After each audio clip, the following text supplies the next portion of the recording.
دوستوں، ایک دفعہ کا ذکر ہے، ایک دھوپ والے گھر میں علی اور میران دونوں 3 سال کے تھے۔ انہوں نے پکنک منانے کا فیصلہ کیا۔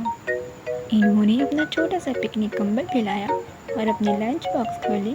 ابھی وہ اپنے سینڈوچ کو کاٹنے ہی والے تھے کہ ایک شرارتی چڑیا نے جھپٹ کر علی کا سینڈوچ چھین لیا۔ علی کی آنکھیں پھیل گئیں اور اس نے کہا، ارے اس پرندے نے میرا سینڈوچ لے لیا۔ میرال ہمیشہ سوچنے میں جلدی کرتی تھی، بولی، فکر نہ کرو علی، ہم اسے واپس لے آئیں گے۔ اس نے روٹی کا ایک ٹکڑا اٹھایا اور چڑیا کی طرف پھینکا۔ چڑیا نے علی کا سینڈوچ گرا دیا اور خوشی سے روٹی کی طرف لپکی۔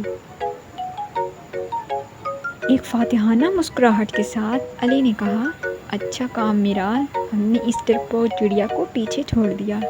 لیکن جیسے ہی انہوں نے جشن منایا، ایک دوستانہ بکری ان کے پکنک ایریا میں گھوم آیا۔